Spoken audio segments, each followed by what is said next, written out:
Hi all and welcome to the DevLook at Coin Crypt. This is a roguelike game about coins. And if you're seeing a black bars on the side of the screen, this is not because I have any problems with the recording, but because this game is actually running on 4:3 resolution. And overall it feels like it was designed for a mobile device and doesn't have a very good PC version. Although the game itself is quite good, and I hope the developers will fix all the problems that I will point out in this video. But let's start by looking at the options menu.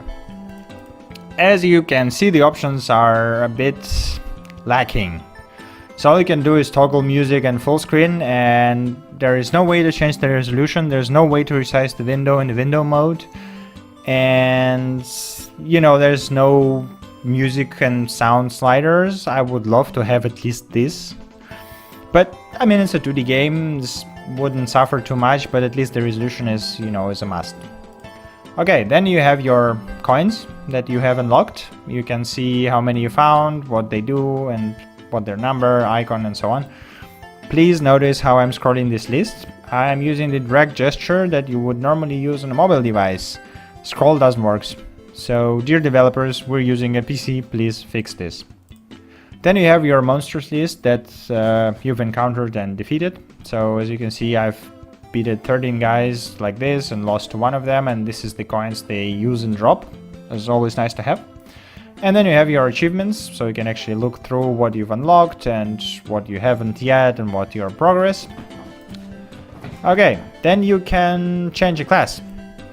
So by default you get this guy who's balanced and doesn't have any upsides or downsides, and then you can use your money that you get at the end of a level to unlock new classes. They all have different feats, but I prefer to use this guy who has a bit boosted damage, but healing is slightly reduced. Okay, then you have your tutorial, which is boring, but you know, you have to do it in the beginning to know how it works. And you have your daily challenge, which has a world scoreboard, leaderboard, let's say so, yeah. And those guys are absolutely crazy. I've got no idea how you get that much money in the end of level. The maximum I managed to get was something like 1,300, I think. I mean, I don't exclude the possibility that I am probably just horrible at this game. Let's just jump in and see how it works. Alright, so this is the game. This is our map that is randomly generated. This is our guy. And we have 10 health. So if health goes to 0, we lose. Then we have our bag with coins. If we go to 0 coins, we lose. So at the beginning you will get 6 coins that hit by a 4. You will get 2 coins that heal you by 4, and you will get 2 coins that shield you by 4. As you might notice, all the coins have a dollar value on them. That's because they double as the currency in game when you go to the shops.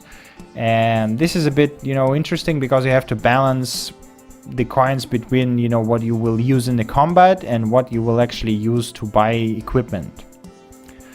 There's one more strange thing. I guess this is the, again, legacy of being a mobile version. You can use WASD to move your character, but those are the only 4 keys that work for character control in the game. You cannot open your bag, you cannot do anything with keyboard in combat. I've got no idea why, because I think, you know, it shouldn't be extremely hard to bind this and combat mechanics to a keyboard keys. And that would actually make life a bit easier, because I would prefer to play it from keyboard, for example. Well, let's just go exploring and see how it works. Okay, so yeah, this is our first enemy, and this is how the combat works. So you can see this is the timer. When it reaches 0, he will toss the coin at me, and I can pick one of the coins to do the same. So let's hit him. The game is not paused completely, so you have to be quick about your decisions. Okay, he dropped shield. Good. We have a chest. Perfect. The chests work a bit interesting here, so you cannot pick all the coins from the chest. You have to pick coins depending on the size of the allowed taking. You know, every chest has allowed slots you can use. So okay, we want to take few hitting, and maybe, yeah, this looks good. It is possible to buy some items that will expand how many coins you can take or how many coins you can use in the combat and stuff like this. And there's an idol. So this is idol statues of deities. You can actually sacrifice coins to them to get boosts. Although I have no idea what this does, because I've been doing this like several times, and there's no character screen and there's no indication of what the hell happened, and there is no like lore or anything that explains them. I would love to see something like maybe encyclopedia, that maybe after you've already discovered this deity, like in the options menu you've seen the coins and monsters, so maybe like this for the deities, so that you can actually see what happens and how much you can sacrifice and how much the boosted will get, or at least a bit more extended info. But let's proceed. Okay, so yeah, there's as well one more thing. So he has 4 coins. If he tosses all of them at me, he will lose automatically. Let's just show it to you. I'll just heal and hope that let's just kill him. I don't want to risk. I'll probably die in a horrible death. Alright, let's see. Chest. Let's take those. Some hits. Yeah, that looks good. Okay, so yeah, basically if the enemy loses coins or health, he loses in the same way you do. So you have to be... Sometimes, it's not even required to fight them, let's say, so you can just wait until he dies himself by wasting all the coins. Let's do this, and he's dead. The mechanic seems really simple, the combat, but really it's pretty hard to master it. As I already said, I've got no idea how these guys in the leaderboard got so much money from the game, because I usually die on a like level 3 or something. I think that was the maximum I managed to get to. Okay, let's see what we got in. Unlock. Nice. So I got this and this. Perfect. Okay, so far doing quite good. Let's proceed. Maybe we can find a shop so that I can show you what you can actually buy.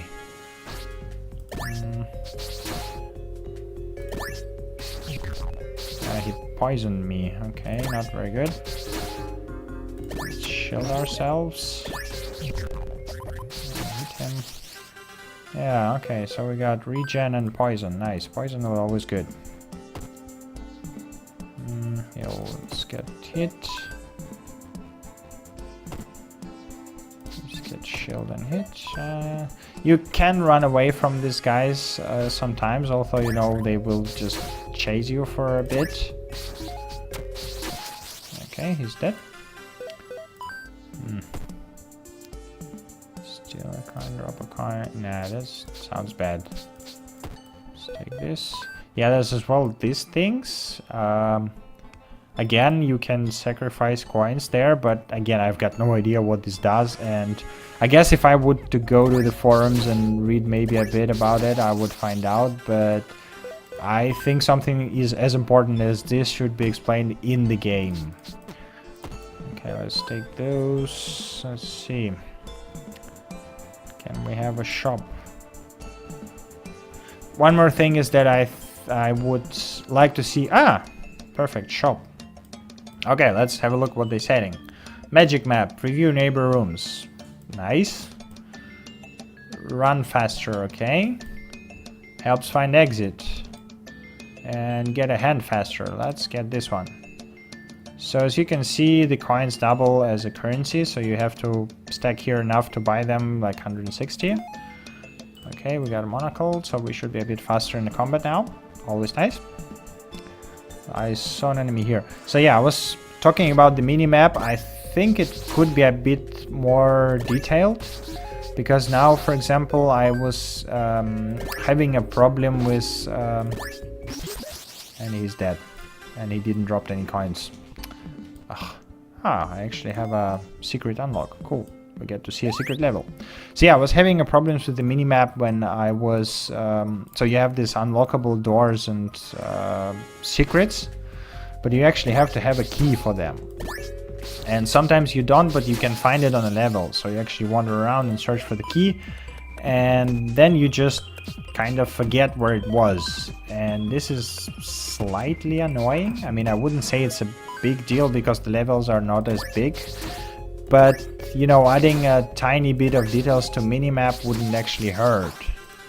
At least that's my opinion. So as usual, I'm not saying that it's a must. Ah, big chest, perfect.